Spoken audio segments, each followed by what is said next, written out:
Hello, Bellwood-Antis. I wanted to take a few minutes and talk to you about an important topic, which is safety in our school. The Bellwood-Antis administrative team has worked diligently over the past year updating our school safety plan. In the event of a drill or actual emergency, you will hear various terms or phrases over the public address system. It is imperative that everyone in our school is familiar with these important terms. These terms will also be followed with additional instructions and information. Please pay close attention as we review these terms and what they mean during a drill or emergency. First term is probably the one you are the most familiar with, and that is evacuation. Evacuation is used when we must leave the building due to a fire or a similar incident. The reason for the evacuation, if known, will also be announced over the public address system. The second term is reverse evacuation. This would be used to have all students and staff outside of the building return inside immediately. This would be used if there was a potential threat in the community, such as a prisoner escapee being sought by police. The next term is shelter in place. This is primarily used for a weather-related event. Here is an example of an announcement when shelter in place is used. Attention, BA staff and students, please shelter in place. We have been advised of a train derailment near the town of Bellwood involving rail cars carrying chlorine gas. All students and staff are to proceed immediately to the second floor of the high school building until further notice. Another term that is part of our school safety plan is soft lockdown. A soft lockdown is announced when we have a threat outside of our building in the community. During a soft lockdown, all students and staff must remain inside the building.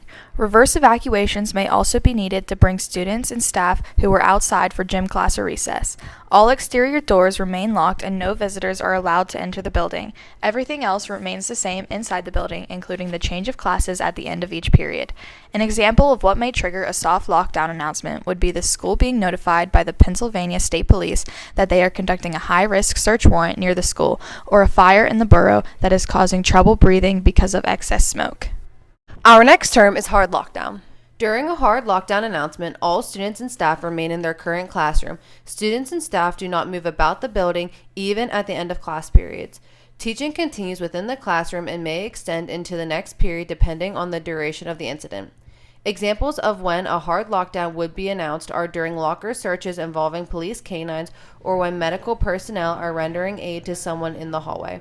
We would have students and staff remain in classrooms so they would not be exposed to either of these situations. Our final term is intruder, run, hide, fight. This announcement would be made if there was an imminent danger in the building. As the phrase implies, all students and staff are to evacuate if possible, hide silently in as safe a place as possible, or take action to interrupt or incapacitate the intruder.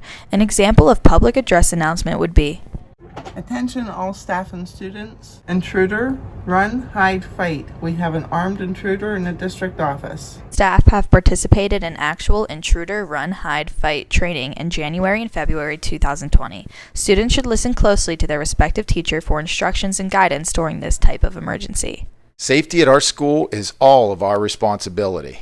If you see something or someone that looks suspicious or out of the ordinary, notify our security officers or a teacher immediately.